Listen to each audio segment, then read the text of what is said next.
local o ayudarnos a derribar esa pared, capaz que podemos en algún momento mejorar. Andrea Ciaín, de hoy a la mañana, compañero como ustedes sabrán, nos viene a dar una charla y viene a colaborar un poco con esta explicación que venimos atravesando y que venimos llevando hace un tiempo atrás nosotros, que es el tema de los fondos buitres. En esta cena foro, que es la que hemos denominado Soberanía Buitres, estamos poniendo en valor una vez más el tema de la soberanía. Hace pocos días atrás la celebrábamos y la recordábamos como la batalla de la vuelta de obligado, pero creemos que no solamente nos tenemos que quedar en una cuestión histórica de esa heroica batalla, sino que tenemos que traerla a colación en estos momentos y saber cuál es la verdadera soberanía que tenemos que discutir hoy en día y cuáles son los buitres que en ese momento era el Imperio Anglo-Francés y hoy en día quiénes son. Entonces, para tratar de dar un poco de una mayor claridad a este asunto que venimos tratando en la revista Integración Nacional, que venimos tratando en la Agrupación Universitaria Nacional y en las distintas expresiones que tiene el movimiento, el compañero que hoy a la mañana llegó, como decía recién, y a la tarde estuvo en Radio Nacional, nos va a dar una exposición de este tema y además va a presentar el libro que salió el viernes pasado y que ya puede estar en las librerías. En 20 días. Que es el Manual de Sonceras Económicas, que en todo caso lo planteé, que seguramente lo va a hacer mejor. Sintéticamente, lo que nosotros podemos rescatar de una cuestión jaurechana es que las sonceras económicas, como distintas sonceras que nos han planteado la superestructura cultural, es la que nos impide pensar y encontrarnos en esta soberanía que es la que estamos buscando cotidianamente. Entonces, desde el punto de vista económico, saber que no necesariamente los gurúes de la economía son los encargados de pensarla y ellos son los que nos van a decir cómo tenemos que pagarle a los fondos buitres o tenemos que arreglar con quienes tengamos que arreglar, siempre desde el sector externo, porque los buitres tienen sus caranchos locales. Desde este punto de vista hay sonceras también económicas. Entonces, para completar, digamos, la literatura jaurechana, debe ser muy bueno el libro, todavía no lo hemos leído, pero debe ser muy bueno por el prólogo y por el prólogo de Satá, que lo hemos estado leyendo, que está interesante, y también por lo que plantea. Los dejo con Andrés y nada más, y gracias.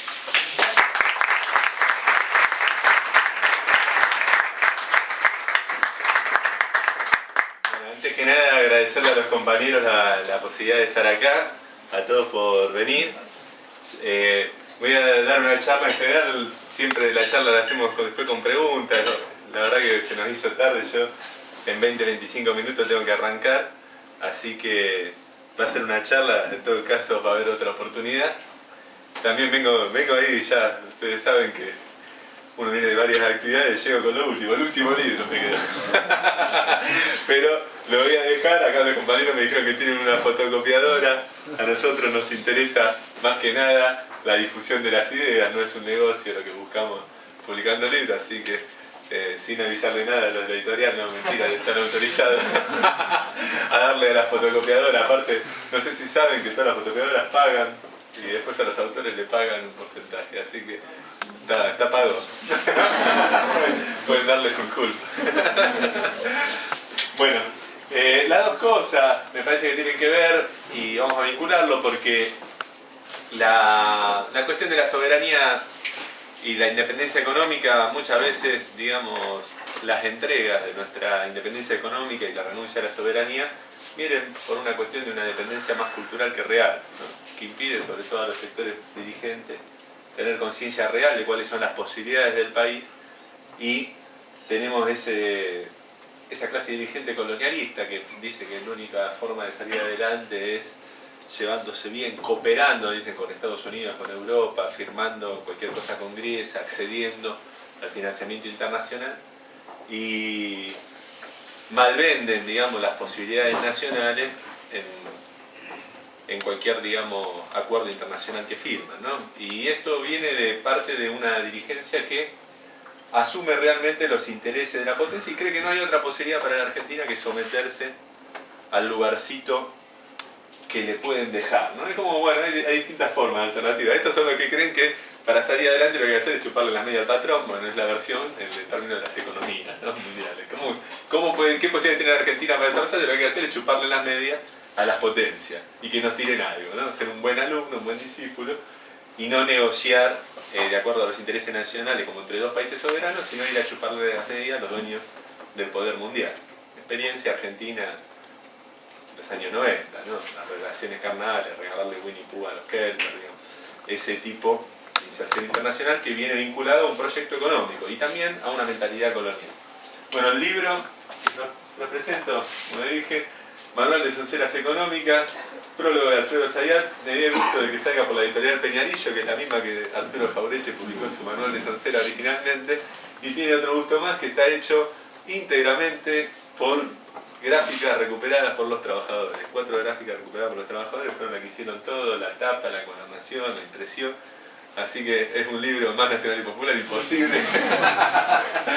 Y los compañeros de la editorial Peñarillo, sobre todo Jorge Urbanov, digamos, realmente un compañero militante que bueno, trabaja incansablemente por dar la batalla cultural, así que nos abrió la posibilidad. Junto a este libro está saliendo también con prólogo de Zayat, otro que recopila las publicaciones de Iván Hein, un economista que también estuvo con nosotros en la fundación de la Cátedra Jaureche, en la revista en Ñapalo, en el suplemento Ñapalo, Economía Callejera, y que apuntan a dar la batalla esta, la batalla cultural.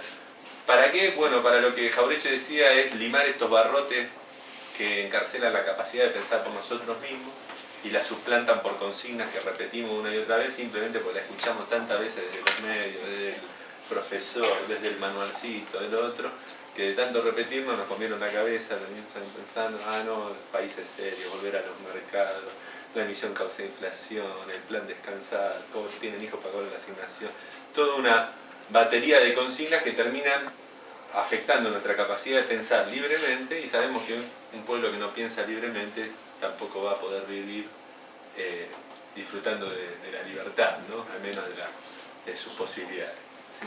Y lo que hablamos de soberanía a fondo buitre va vinculado a eso, porque la operación de los fondos buitre, digamos, apunta justamente a una encrucijada cuando la economía argentina se debate, ¿no? Podemos decir que estamos en un debate sobre la economía nacional, donde después de un proyecto nacional y popular que intentó reconstruir una economía que incluya a las mayorías, empezó a chocar con ciertas limitaciones estructurales, ¿no?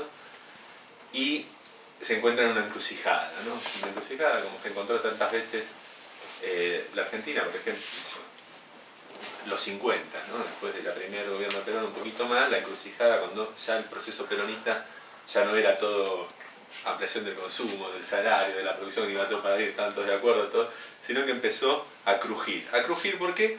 Y porque cualquier proceso de ampliación del consumo, de la producción, el empleo, de inclusión social, cualquier proyecto de ampliación del mercado interno en una economía dependiente y colonial, choca con las propias estructuras de esa economía dependiente y digamos, subdesarrollada, como la queramos llamar, ¿no? Choca con esas estructuras que son las que marcan el molde para, digamos, una economía, podemos decir, para 10 millones de argentinos, ¿no? Una economía chiquitita, ajustada, con un modelo exportador, con sectores que viven de eso, donde ahí las variables económicas no tienen problemas, puede llegar a haber estabilidad cambiaria de precios, pero la inestabilidad está en la mayoría excluida y empobrecida. Ahora, cuando se quiere incluir a esa mayoría y se quiere ampliar el proceso económico, este proceso choca con las estructuras propias de una economía donde el mundo le dice, no, vos tenés que dedicarte a este proyecto económico que incluye solo a 10 millones y el resto queda fuera. ¿En qué se manifiesta esto? Se lo pongo en cosas más concretas, digamos. Cuando la gente consigue laburo, aumenta el salario, aumenta el mercado interno, aumenta también que vos te compras el auto, el 80% de un auto son parte importada, el empresario que vende invierte, la máquina la trae de afuera, te cambias el celu, 90% del celular es importado, todo eso hay que pagarlo en dólares, y los dólares lo consiguen algunas exportaciones que empiezan a limitarse. Si a esto le sumamos que todos los tipos que recuperan capacidad de ahorro, las empresas que venden, las multinacionales que suman ganancias, giran utilidades al exterior, se van a Brasil a hacer turismo, compran dólares para ahorrar en dólares porque no hay otra opción de ahorro en moneda nacional, o para juntar para una vivienda que se vende en dólares, todas características de una economía, digamos, periférica. Todo esto va sumando un gasto de divisa, de dólares, que empieza a encontrar un límite frente a la capacidad de obtener financiamiento internacional. ¿Qué es esto? Digamos, esto que los economistas llamamos restricción externa, restricción de dólares. Son los límites que le pone la estructura, podemos decir, de poder mundial a un determinado país, ¿no? Porque los dólares son el dinero mundial y los que emiten los dólares y los manejan son los que manejan la billetera mundial, ¿no? El que maneja la papusa internacional y controla y deshace y hace y deshace de acuerdo a cómo gira o no. Te da un crédito o no te da un crédito, para vos hay financiamiento, para vos hay inversión, para vos no lo hay.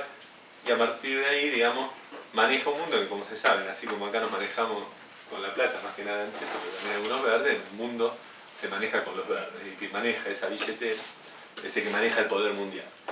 Y para romper el lugar que te encasilla el mundo, para esa estructura tenés que encontrarle la forma. Es como, digamos, es lo mismo que dentro de una sociedad. Quiero salir de pobre, ¿qué voy a hacer? Bueno, me dicen, no, tenés que laburar duro. Y bueno, hay países que laburan duro, siguen pobres.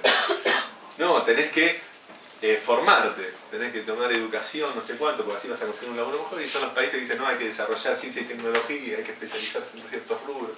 Es lo mismo, es un tipo que dice, no, para progresar tengo que ciencia y tecnología, ciertos rubros va avanzando. ¿Sí? Algunos progresan, otros encontrás. Hay uno que se metió en un negocio, pudo prosperar, hay un par de casos exitosos, son los países que se desarrollan, pero digamos, es lo mismo que en una sociedad, ahí están los tipos que no estudian, no laburan, pero viven mejor que ninguno, que son los que manejan la billetera, ¿no? Los que tienen acceso. Bueno, lo mismo pasa en la distribución del poder mundial. Hay países que laburan como mulos todo el tiempo, tipos que no laburan, que ya son países marginados, países empobrecidos. Y hay países que se especializan, laburan como locos, logran conocimiento, logran una cierta prosperidad. Y están los otros que manejan la billetera, que no laburan, no hacen nada, pero tienen el control del capital, ¿no? Bueno, parecido, esas son las estructuras. Y cuando la Argentina intenta avanzar, digamos, de ese lugar encasillado de país exportador de ciertas materias primas, con ciertos rubros, que incluido más allá, choca contra esas estructuras propias y internacionales que le ponen límite. Y se abre una encrucijada para toda la sociedad, una encrucijada que tiene como grandes líneas, podemos decir, la línea más conservadora, que dice, bueno, esto se soluciona muy fácil, muchachos. Si la Argentina tiene estructura para un país para 10 millones, hay que convivir en un país para 10 millones. Entonces, quieren ir achicando la economía nacional, sea por el ajuste, la baja del salario, la baja del gasto, la devaluación, que es una forma indirecta de bajar el salario, ir achicando el consumo popular, ir achicando la producción, la inversión del empresariado volcado al mercado interno, el éxito del profesional que trabaja, digamos, vinculado a todas esas actividades, para que haya menos consumo de auto, menos inversión, menos viajes a Brasil, menos ahorro, y de esa manera se estabiliza el mercado de cambio con el gran ajuste, y una minoría vinculada al negocio exportador y alguno que otro insensible a la demanda interna pueda disfrutar de importar libremente sin trabas, ahorrar en dólares, ir a Brasil y hacer una vida sin la intromisión, digamos, de las restricciones. Esa es la propuesta más conservadora, la del ajuste. Les doy un ejemplo histórico, el gobierno de Duhalde. Una forma brutal de achicar en un año la economía al molde permitido por las estructuras económicas. El problema que tiene ese proyecto es lo que le pasó a Duhalde, duró un año, ¿no? Porque ninguna sociedad se banca que la agarren y la apreten. Mucho menos si viene de un proceso económico virtuoso donde fue conquistando derechos y donde no va a permitir alegremente que le vayan sacando la plata del bolsillo uno a uno a la mayoría de los argentinos, ¿no?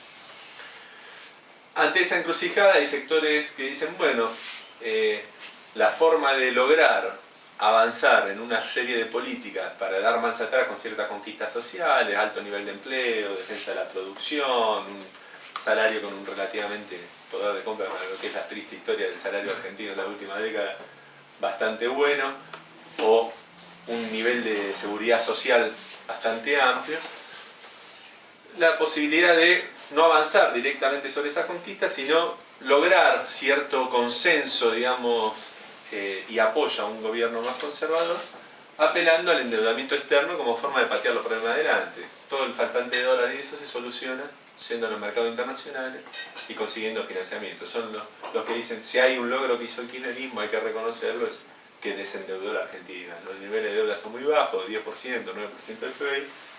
Muy bien, podemos subirlo al 30, al 40, ¿no? Entonces, es básicamente el discurso que van enarbolando y el proyecto económico. ¿Qué problema tiene eso? Básicamente el problema que tiene es el señor Griesa. El señor Griesa con los fondos buitres, que podemos leerlo como un interés de corto plazo, los fondos buitres especulando con los seguros contra default, contra ciertas cosas. Podemos leerlo como un interés más grande de grupos financieros petroleros norteamericanos que dijeron, miren los argentinos, le aceptamos una quita del 70%, pagar en cuota y pegaron vaca muerta.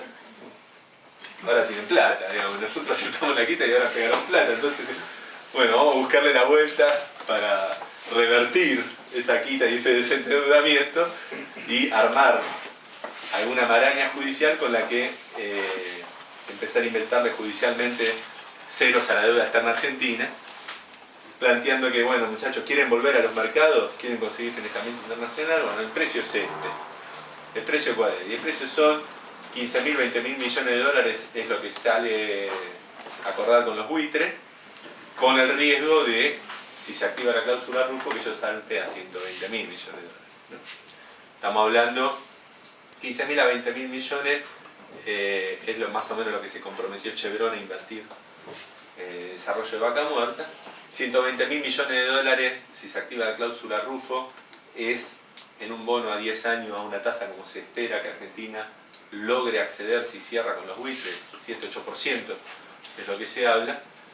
Son 250.000, 260.000 millones de dólares en bonos, que es el valor de la totalidad de las inversiones necesarias para desarrollar vaca muerta. Entonces estábamos hablando con el riesgo de que entre un quinto o la totalidad de las inversiones de vaca muerta sean financiadas por nosotros.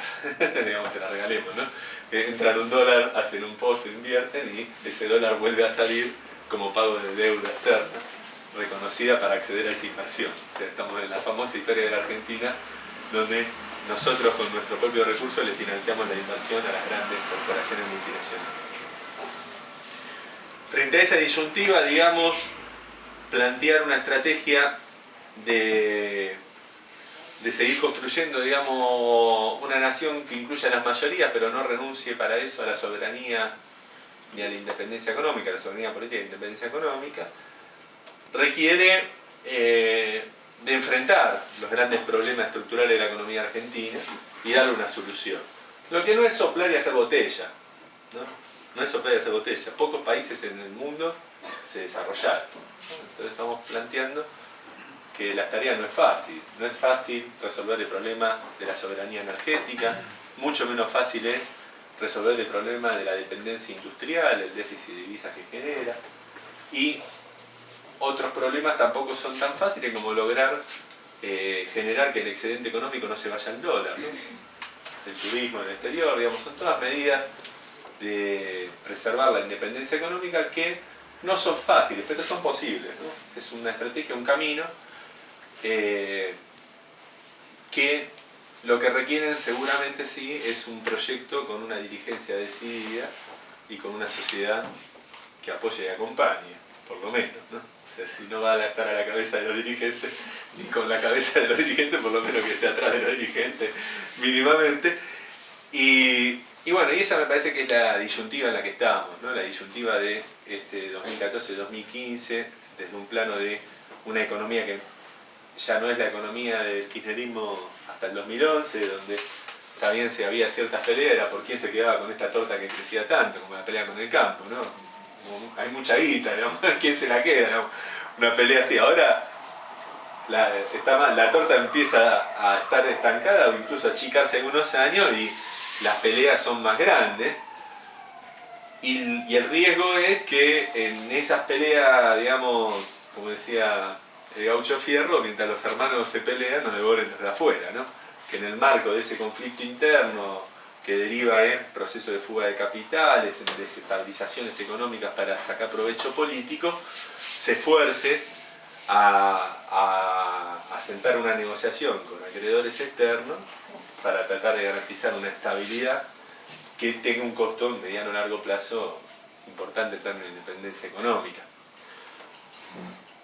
Es un dilema. Nosotros somos, bueno, no sé, de mi parte y muchos compañeros de acá, militantes, digamos, de las causas nacionales y populares, y creemos que hay que trabajar y militar por eso, por fortalecer proyectos que apunten a resolver los problemas económicos, no a patearlos hacia adelante acudiendo al endeudamiento externo, mucho menos a simplemente renunciar a que las mayorías estén incluidas en el sistema económico para moldarnos a los moldes de la estructura colonial y dependiente de nuestro país, sino que tenemos que avanzar en crear y construir y fortalecer una fuerza política, social, capaz de hacer esas transformaciones estructurales, capaz de llegar a los acuerdos sociales para sentar las bases de un programa, digamos, contra la inflación, reforma financiera para crear instrumentos de moneda nacional, avanzar en la estrategia de recuperación de la soberanía energética, avanzar en lo que son las políticas industriales, para hacer lo que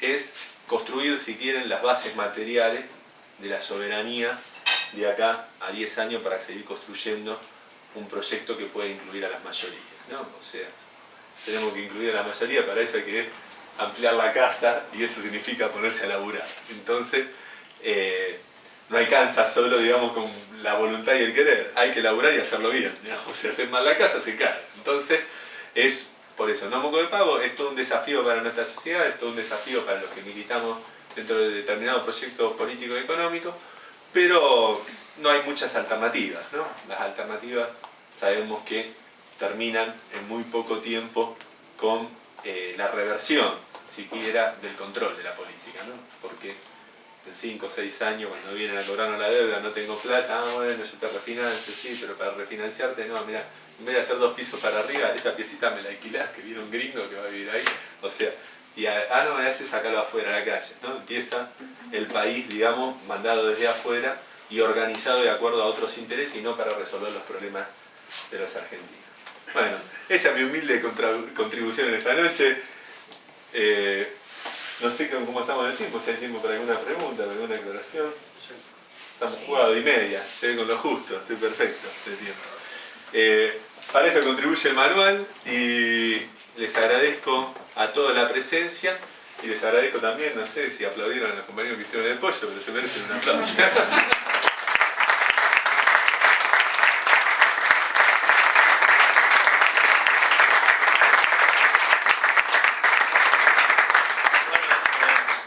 Agradecemos a Andrés y nos vamos a quedar porque Andrés se tiene que ir, pero nosotros nos vamos a quedar porque nos gusta seguir compartiendo el pan, el vino y la palabra, como estaba planteado en la invitación. Así que después hay compañeros de otras organizaciones también que han venido, compañeros del municipio de Maipú, hay compañeros del PJ Capital, hay compañeros de Patria Grande, hay compañeros de CGE que se tuvieron que ir, otros compañeros que hemos conocido hoy, Becerra, no sé qué organización es Becerra, pero... Agrupación La Becerra. La Becerra.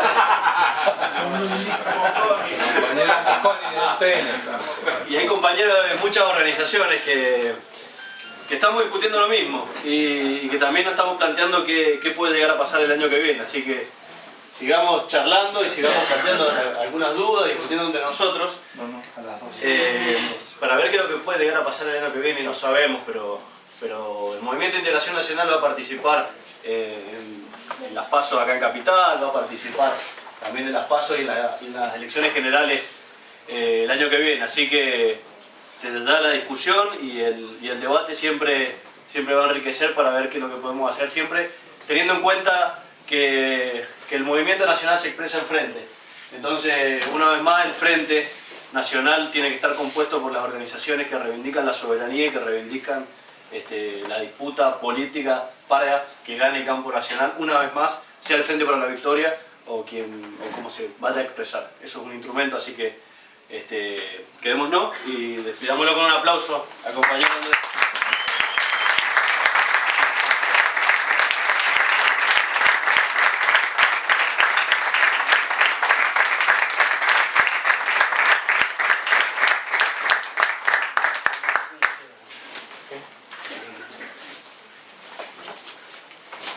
Un trompón aporte para el compañero. Juancito. No te preocupes, no te preocupes. Ahora sí. No, me pasan a buscar. Ahora seguimos. ¿Alguien quiere? Sigamos. Se ha quedado sin Pueden hablar ahora. Bueno, hablar. Te voy a pegar cerca con la cámara que va a jugar. ¿Alguien quiere plantear algún asunto? ¿Cómo ve? ¿Hasta el compañero?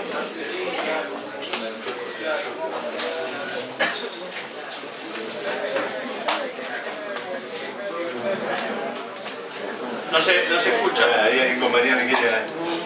Compañero, disculpen, pase para allá. una lástima que el compañero se tenga que ir, porque seguramente él sabe mucho más que yo de economía y de eso, pero quiero plantear una reflexión y un interrogante. Primero la reflexión es el tema económico de aquí a futuro, de las elecciones del año que viene.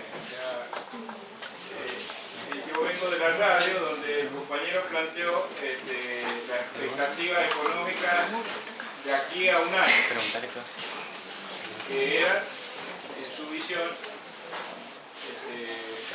en algunos aspectos positivos, que hay posibilidades de desarrollo, hay posibilidades de que el gobierno tome medidas para balear esta contra que hay, este afán destituyente que hay del poder económico. Pero yo digo, así como en ingeniería, nosotros somos de la Facultad de Ingeniería, de la agrupación Mosconi, así como en ingeniería se plantea ese concepto de la sensación térmica, donde la temperatura es de 40 grados, pero uno en realidad está sintiendo 50. En economía también pasa eso. Una tesis de un premio Nobel de Economía, Stiglitz, creo que descubrió lo de la sensación económica. Y la idea es que de aquí hasta las elecciones, la propaganda de los medios de comunicación hace una visión de que la economía todo está mal y de que la situación está cada vez peor y que no hay dinero y que se está empeorando todo, a pesar de que la realidad sea otra. Entonces, primero tener en cuenta ese factor, de lo que va a pasar de acá hasta la elección, que es una disputa no solo económica, sino una disputa ideológica, política, cultural. Y segundo, yo me quedo en interrogante, porque me pongo en la vereda de frente. Si yo fuera un capitalista, dueño de una empresa multinacional, a mí me conviene tener un mercado. Por ejemplo, si soy dueño de una fábrica de automóviles, el año pasado, en diciembre, enero, las automotrices, las 11 automotrices que hay en este país son multinacionales. Y firmaron un acuerdo con el gobierno, pero sin embargo subieron los precios de los autos un 40 o 50% injustificadamente. Lo subieron como una especie de golpe económico. Aunque el gobierno hizo el plan Propreauto y todas las terminales firmaron, no entregaron más que 3 autos para salir en los diarios. La realidad es que esos autos que deberían llegar a la gente no llegaron con crédito. Y la duda viene a partir de decir, señores, si yo soy un gran capitalista dueño de una multinacional, me conviene un mercado no de 10 millones, me conviene un mercado de 40 millones. El compañero planteó recién, aquí el modelo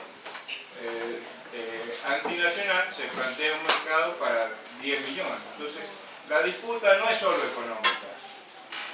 Hay una disputa política, hay una disputa por el poder político, para un proyecto de país distinto.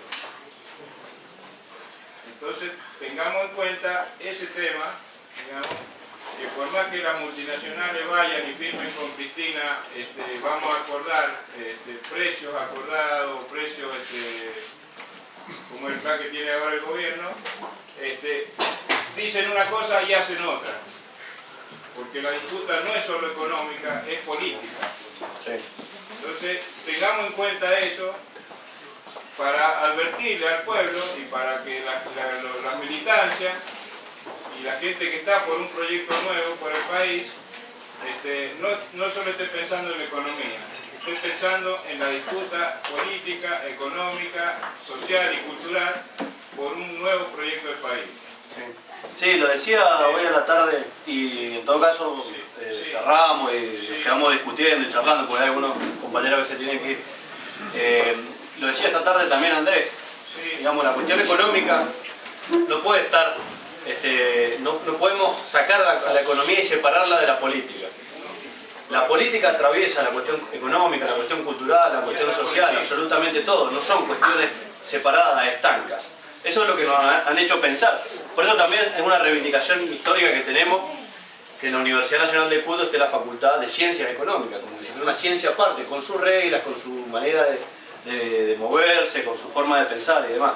Es una cuestión, la economía es desde un punto de vista, a algunos no les gusta llamarlo así, pero de social, digamos, desde un punto de vista social. La economía supeditada a la política. Claro, la economía tiene que estar al servicio de los pueblos. El Papa Francisco lo está planteando en esta última semana, lo volvió a plantear, una reivindicación histórica, digamos.